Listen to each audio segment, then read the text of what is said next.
नमस्कार बच्चों, हिंदी की पाठशाला में आप सभी का स्वागत है। बच्चों, आज जो पाठ मैं आपको समझाने जा रही हूँ वह कक्षा 8वीं की व्याकरण पुस्तक का पाठ है, जिसका नाम है कारक। तो बच्चों, ये है आपका पाठ कारक। आप ये देखिए कि आपके सामने एक छोटा सा अनुच्छेद है, यानी कि कुछ वाक्य दिए गए हैं। इन्हें मैं पढ़ती हूँ और आप देखिएगा कि आपको इस अनुच्छेद को समझने में कोई समस्या आ रही है कि नहीं आ रही है। संसार सभी धर्म, मानव धर्म और अच्छाई राह चलने प्रेरणा देते हैं, फिर भी कुछ संकीर्ण विचारधारा लोगों अपने स्वार्थ धर्म परिभाषा प्रयोग किया। ऐसे लोगों धर्म नाम लोगों गुमराह किया और घृणा तथा शत्रुता भावनाएं फैलाई। हमारा कर्तव्य है कि हम सभी धर्मों सम्मान करें। आपको पहली नजर में लग रहा होगा, सुनकर लग रहा होगा, देखकर सुनकर कि हाँ, धर्म के बारे में कुछ बताया गया है, लेकिन इसमें स्पष्ट नहीं है कि आखिर क्या-क्या बातें बताई गई हैं, क्योंकि इसमें से कुछ शब्द हमारे गायब हैं, मिस हैं। तो आइए देखते हैं कि वो गायब शब्द कौन से हैं और किस प्रकार जब वे शब्द इनमें जुड़ जाते हैं तो हमें स्पष्ट हो जाता है कि जो बात कही गई है उसका अर्थ क्या है।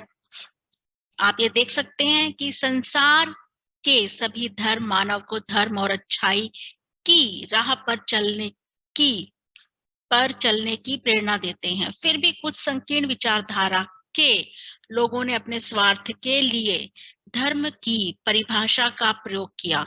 ऐसे लोगों ने धर्म के नाम पर लोगों को गुमराह किया और घृणा तथा शत्रुता की भावनाएं फैलाई। हमारा कर्तव्य है कि हम सभी धर्मों का सम्मान करें। तो आप देख सकते हैं का, के लिए, ने, पर, ये जो छोटे-छोटे शब्द हैं, इनके जुड़ने से हमारी सारी बात स्पष्ट हो गई।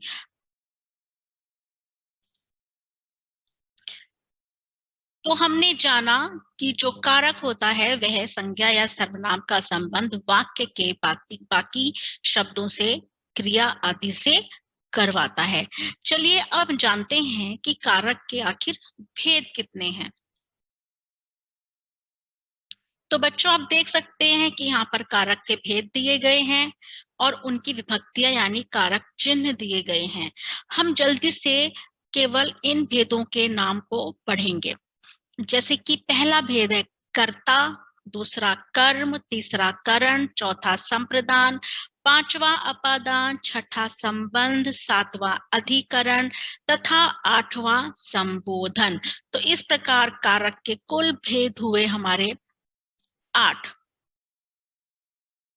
अब हम इनको एक बार इनके कारक चिन्हों के साथ भी पढ़कर देखते हैं कि आखिर कारक चिन्ह कौन-कौन से हैं। जैसे कर्ता के साथ में कर्ता ने, ये जो शून्य है उसको मैं भी आगे समझाऊंगी इसका अर्थ क्या है। तो कर्ता ने कर्म को करण से के द्वारा, संप्रदान को के लिए, अपादान से, संबंध का की के रारी रे नानी ने, अधिकरण में पर तथा संबोधन हे अरे। आखिर ये सब कारक चिन्ह क्या हैं, कैसे और क्यों प्रयोग किए जाते हैं, उसको जानने के लिए चलिए हम अब विस्तार से कारक के भेदों को पढ़ते हैं।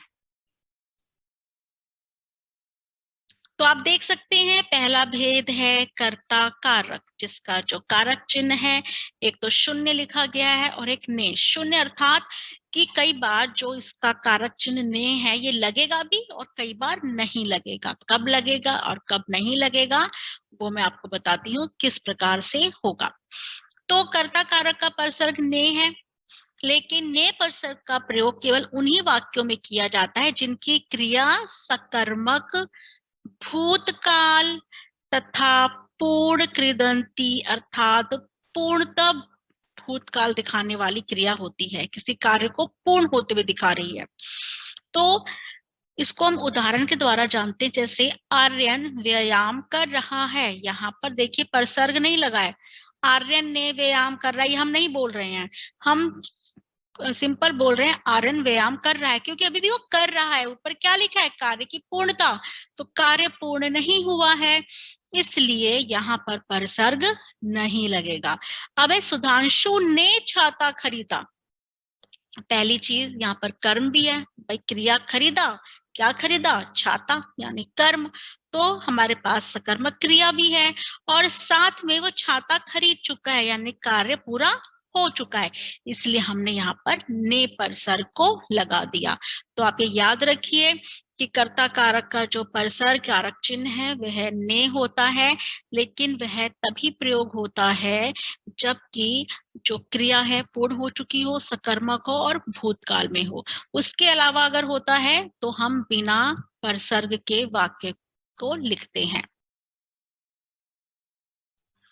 अब देखिए दूसरा कारक है कर्म कारक, इसका भी परसर्ग शून्य और को है, अर्थात शून्य यानी कई बार को लगेगा, कई बार को नहीं लगेगा। आप सभी जानते हैं कि जो कर्म होता है वह क्रिया जिसके द्वारा होती है वह हमारा कर्म कहलाता है। अगर मैं बोलूं कि रोहन फुटबॉल खेलता है तो क्रिया क्या हो रही है? खेलना। अब इसका कर्म क्या है? यानी जो खेल रहा है उस क्रिया का असर किस पर पड़ रहा है? फुटबॉल को किक मार रहा है, फेंक रहा है, तो किस पर पड़ रहा है? फुटबॉल पर। तो यहाँ पर जो हमारा कर्म है वो फुटबॉल हो गया। तो जो कर्म कारक है वो हमें यही बताता है कि जब भी कर्म होगा तो हमारा जो परसर्ग है वो को लगेगा, लेकिन साथ ही बोला जा रहा है कि पर सदैव नहीं, हमेशा नहीं।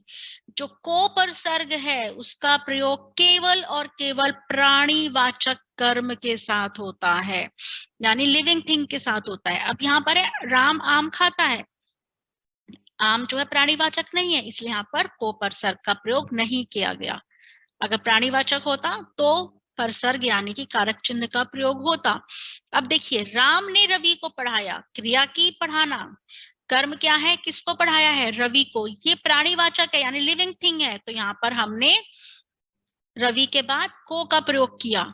और ये आप देख सकते हैं कि राम ने, यानी जो पहला वाला हमारा कारक था कर्ता, राम ने, तो यहाँ पर भी ने प्रयोग किया है, क्योंकि यहाँ पर कार्य पूरा हो चुका है, भाई पढ़ा दिया है, भूतकाल की बात हो रही है और सकर्मक क्रिया भी है। तो आप देख सकते हैं इस वाक्य में आपको दोनों ही कारकों के बारे में जो नियम है वो आपको समझ में आ गए होंगे।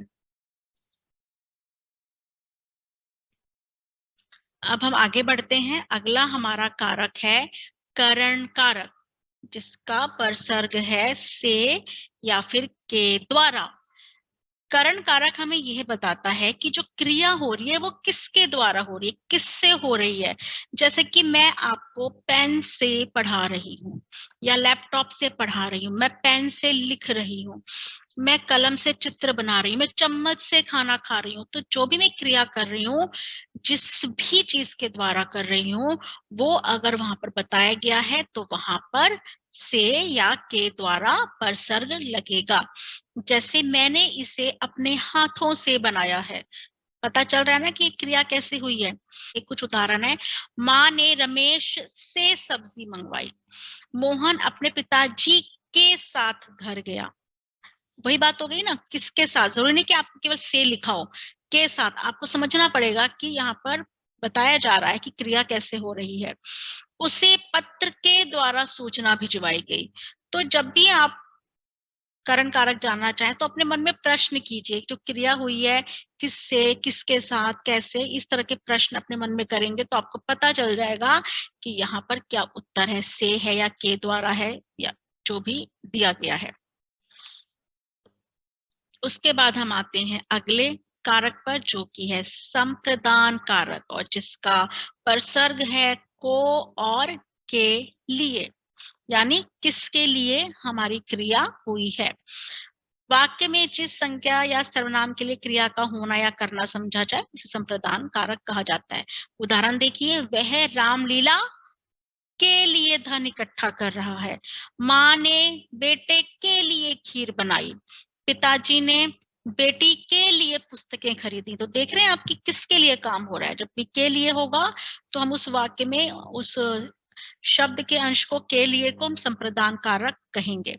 अब आपके मन में प्रश्न आएगा कि ये जो को परसर्ग है ये तो कर्म कारक में भी था, कर्ता ने कर्म को, तो उसमें हमने क्या देखा था कि जो भी हमारा सकर्मक क्रिया है वो किसी प्राणीवाचक के साथ है तो हम को का प्रयोग कर रहे हैं, लेकिन यहाँ पर भी हम को का प्रयोग कर रहे हैं। अब अंतर क्या है? संप्रदान कारक में जब हम को लगाते हैं तो हमें ये ध्यान देना होता है कि हमेशा देने की बात की जाए, कोई चीज दी जा रही है। जैसे प्रधानाचार्य ने छात्रों को पुरस्कार दिए, जानना जरूरी है कि यहाँ पर यदि को का प्रयोग हुआ है तो ये कौन सा कारक है। तो यहाँ पर हम इस वाले को क्योंकि देने की बात हो रही है तो हम कर्म कारक नहीं संप्रदान कारक कहेंगे। अब देखिए एक और उदाहरण देखिए, वह मेरे लिए मिठाई लाया। यहाँ पर भी देने की बात हो रही है, लेकिन यहाँ पर आप देख रहे हैं को का प्रयोग नहीं हो रहा है, यहाँ पर के लिए, यही अर्थ स्पष्ट हो रहा है। माता जी ने मुझे फल दिए, यहाँ पर देने की बात हो रही है। अब यहाँ पर क्या है कि आपका लिखा नहीं है के लिए या को, लेकिन आपको समझ में आ रहा है कि ये जो वाक्य है ये संप्रदान कारक से संबंधित वाक्य है। तो आपको ये समझना पड़ेगा कि जो मेरे लिए या मुझे, ये भी हमारे संप्रदान कारक ही हैं।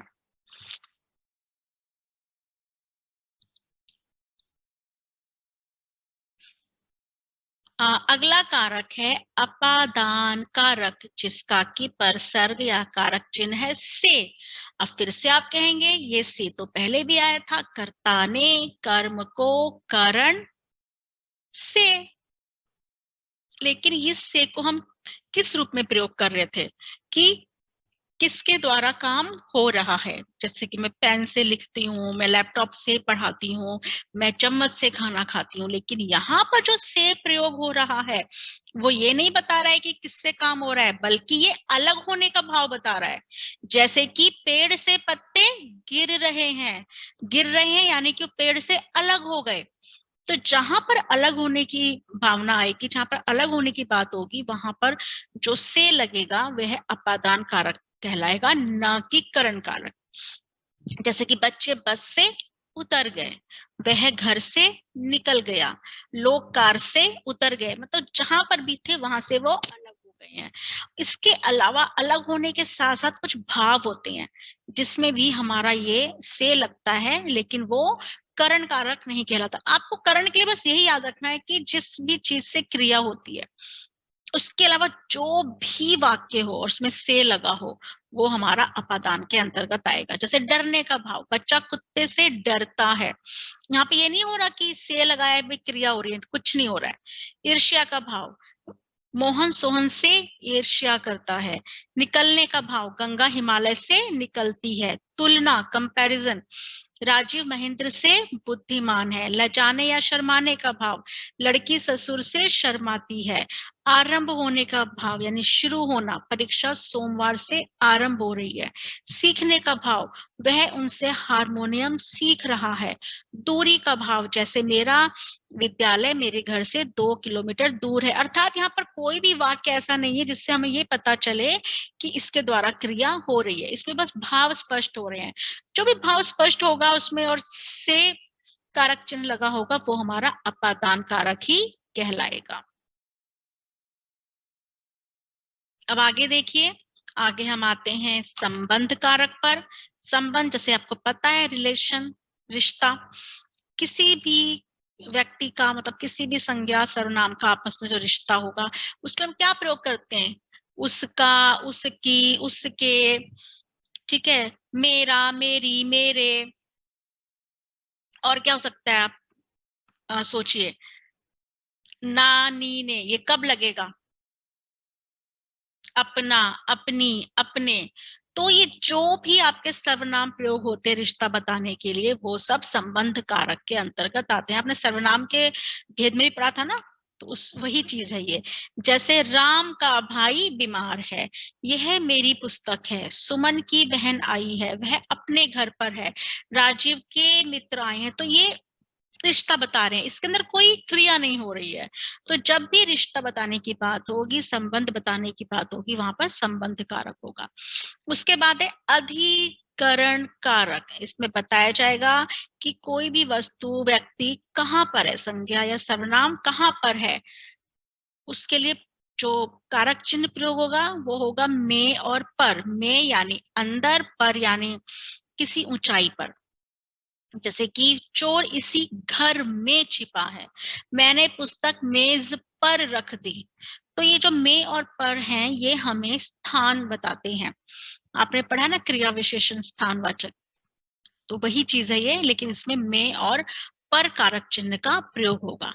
अब कुछ उदाहरण देखिए, जैसे उसने परीक्षा में प्रथम स्थान प्राप्त किया, उसने पुस्तकें मेज पर रख दी, उसे वार्षिकोत्सव पर पुरस्कार दिया गया। तो आप देख सकते हैं में और पर का किस प्रकार से यहाँ प्रयोग किया गया है कि किसी अवसर पर या किसी जगह पर। तो हम जब भी ये में और पर का प्रयोग करेंगे तो हम उसे अधिकरण कारक कहेंगे।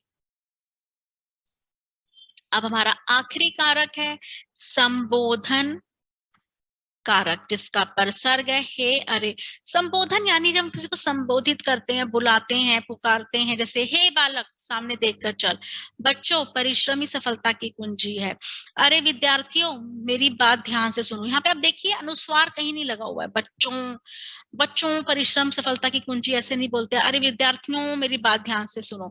जब हम किसी को पुकारते हैं, बुलाते हैं, तो हम अक्सर बिना अनुस्वार के उस शब्द को बोलते हैं, भाइयों, बहनों, माताओं, ऐसे करके बुलाते हैं हम लोग।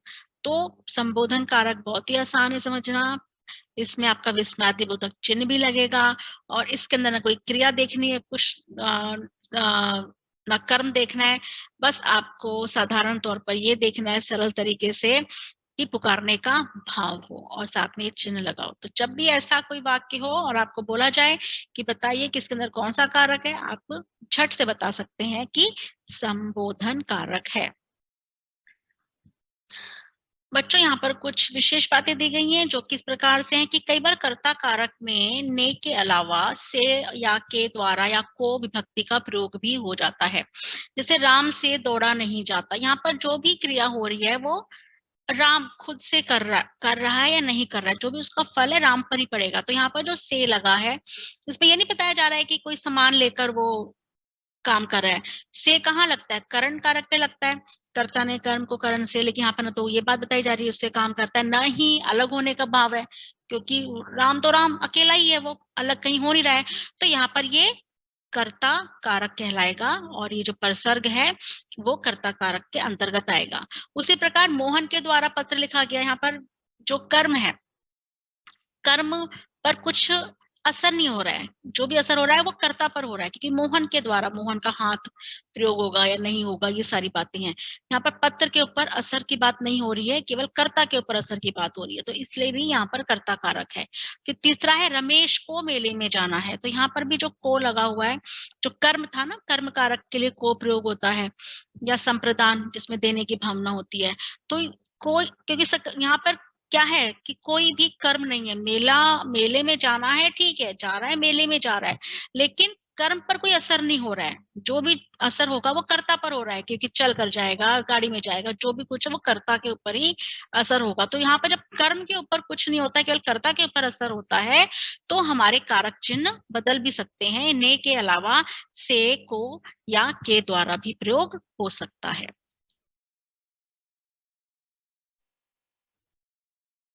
तो आइए बच्चों एक बार पाठ को जल्दी से दोहरा लेते हैं।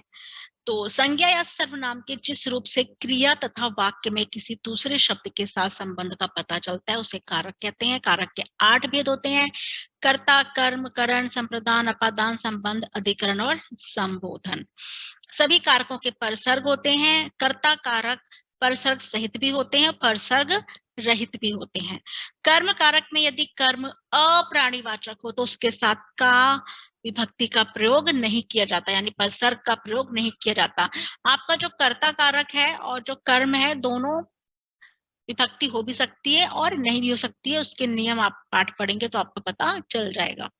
अपादान कारक की विभक्ति से अलग होने का बोध कराती तथा करण की किसी साधन का बोध कराती है। कर्म कारक का विभक्ति चिन्ह को क्रिया पर पड़ने वाले फल को संकेतित करता है। बताया था मैंने आपको, कर्म कारक में जो भी को प्रयोग होगा वो जो क्रिया का असर किस पर हो रहा है वो बताएगा।